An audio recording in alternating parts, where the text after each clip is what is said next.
Gaffney. Okay. Welcome. Okay, my name's Peggy Gaffney, and I am a knitter, I am a writer, I'm a publisher, I am a dog breeder, and so I thought I would tell you a little bit about my background and how I got doing what I'm doing. About in 1968, when I'm originally from Connecticut, I grew up on the shore in West Haven, on the West Shore down there. I went to Southern, got my teaching degree, majored in English, minored in art and music, and then got married and went to California. And while I was out in California, I discovered the wonderful dog, the Samoyed.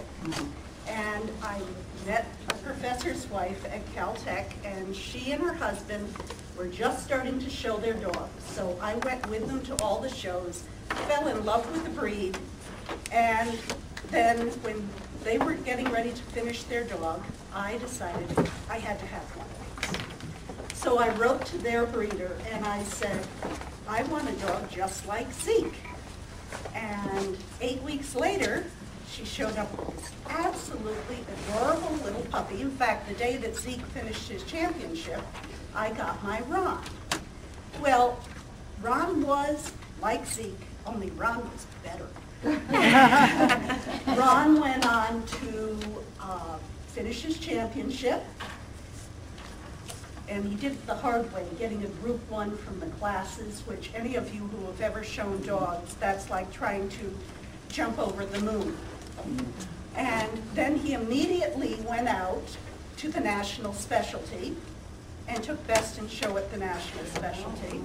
And then so, while I was on this roll, he went to the international, which is in Mexico City, where dogs from all over North America, Central America, South America, Canada, and Europe go to show. And he got 4 group 1s and a best in show there. And with that, I retired him to show and obedience because there was no place to go. I mean, he'd won it all. And so I showed in obedience and I bred dogs, and 10 generations later, I have Harry Potter, Seamus Finnegan, and you would expect it to be Hermione, but it's Bridget because a friend of mine named her.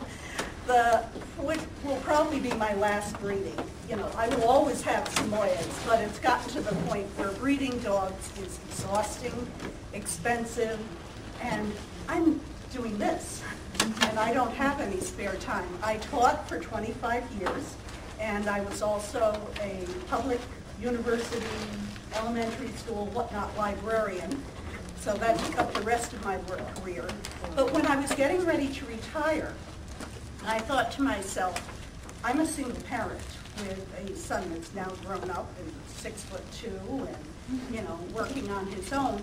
And I thought to myself, I need a career, because with Connecticut teachers' retirement, much as I dearly love it, you can starve to death very nicely in class, but you can starve to death. So I decided that about 3 years before I retired, I would start building my own business. Well, what did I do? My favorite hobby was knitting, and of course, there were the dogs. So I started with Samoyeds, and for the national specialty that year, they were going to have it up in Sturbridge, because they have it all over the country. And I thought, I'm going to design sweaters with Samoyeds on them and sell them at the national specialty. Well, I did. And it worked out very nicely, except my friends that had Newfoundlands and Portuguese water dogs and German shepherds, and everybody wanted a sweater knit for them. So I thought, I can do this, because I discovered that I have a talent for designing, mainly because I have seen these dogs for 40 years. I know what a good Nova Scotia Duck-Toling Retriever looks like. And I can design. I can look at a plain piece of knitting graph paper and see the dog. And he is in that, what I call the ta-da pose. That's where the dog goes out. You've all seen on Animal Planet the dog show. The dog goes out, does a nice triangle, comes back, stops in front of the judge and goes, ta-da! Yeah. This is it, folks. And that's the minute that the dog is being judged perfectly. So that is the pose that I try for on most of my sweaters. And I started going to a few dog shows. Well, you go to dog shows and you tell people that you will knit them a sweater with a picture of their very own, absolutely beloved dog on it. And suddenly you are the hottest ticket in town.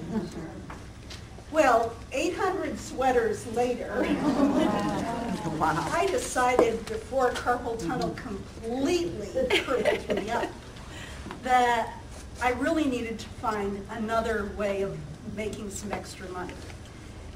In the meantime, I've had all these people coming into my booths and looking at the sweaters and saying, oh, that's so wonderful, but you charge hundreds of dollars for your sweaters, and I knit. And they said, do you ever sell the patterns? Well, after a year or two of saying, no, this is how I make my living, I'm not going to sell these patterns, I said, dummy, you could sell the patterns and not have to knit all these sweaters. Yeah. So